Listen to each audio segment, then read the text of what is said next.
veux que je te raconte l'histoire de la viande de laboratoire? Ok, mais par contre, moi je raconte mes histoires qu'aux enfants qui se lavent les dents. Donc attrape ta brosse à dents, ton dentifrice et tu frottes jusqu'à ce que l'histoire soit terminée. 3, 2, 1, 0.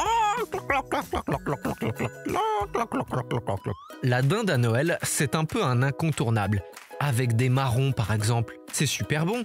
Enfin, je dis la dinde, mais ça peut être toutes sortes d'oiseaux d'ailleurs. Souvent sur les tables du réveillon, on retrouve aussi des cailles, des poules, des chapons, toutes sortes d'animaux à plumes. Mais bon, tu sais quoi? Parfois, je regarde la table et j'ai quand même un peu de peine. Pas pour les marrons, parce que une vie de marron, c'est quand même assez prévisible. Ça pousse dans un châtaignier, et puis un jour, ça tombe, et soit un écureuil le mange, soit un être humain le ramasse et le mange. Donc bon, c'est du pareil au même. Mais la dinde, tu y as pensé à la dinde? Elle avait peut-être des copines dindes, et une vie où elle pouvait glouglouter à l'air libre. C'est pour ça qu'il y a des gens qui arrêtent de manger de la viande. On les appelle des végétariens, parce que du coup, ils ne mangent que des produits végétaux et plus animaux. Ou alors juste des œufs, mais en tout cas plus de viande. C'est un choix qui est bon pour la planète, parce qu'il faut beaucoup d'eau pour élever des animaux, et puis beaucoup de place aussi. Du coup, dans certains pays, on coupe plein d'arbres pour faire de la place pour élever des animaux, ce qui n'est pas terrible pour la planète.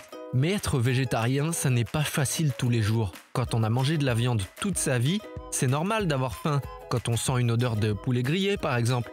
Et c'est pour ça qu'il y a des entreprises qui se sont lancées pour produire de la viande en laboratoire, sans animaux. Trop bizarre, hein? Tu veux que je te raconte? D'accord, mais d'abord, je voulais te rappeler comment bien te brosser les dents. Parce que c'est un geste qu'on fait tous les jours, mais ça veut pas dire que la technique est bonne. Donc, tu prends ta brosse, tu la mouilles pas ou alors juste une seconde. Tu mets ton dentifrice et tu brosses de la gencive, la partie rose, vers la dent, la partie blanche. Et tu fais des cercles comme si tu voulais nettoyer le miroir tout plein de dentifrice. Au bout de 2 minutes, si tu as bien travaillé, ça devrait être bon. Tu peux cracher. Bon, je reviens à mon histoire de viande de laboratoire. Tu sais déjà sûrement qu'on arrive à cloner des animaux, c'est-à-dire à en faire une copie parfaite. Cultiver de la viande en laboratoire, c'est un peu la même chose. Mais le souci, c'est que ça coûte très cher à produire, donc c'est très peu utilisé. Et puis ça peut faire un peu peur aussi, non? Malgré tout ça, il y a un restaurant à Singapour en Asie qui vient de servir pour la première fois de notre histoire du poulet artificiel créé en laboratoire.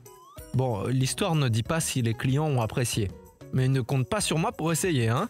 Bon, montre-moi un peu tes dents, fais A, fais I. C'est pas mal ça, bien blanche comme il faut. Tant pis pour vous les caries. Allez maintenant, au lit. Je vais pas aller me coucher. Retrouvez les épisodes des Dents et Dodo sur le site et l'application BFM TV et sur toutes les plateformes de streaming. Si cet épisode vous a plu, n'hésitez pas à lui donner une note, à vous abonner à la playlist et surtout à en parler autour de vous. C'est un podcast BFM TV.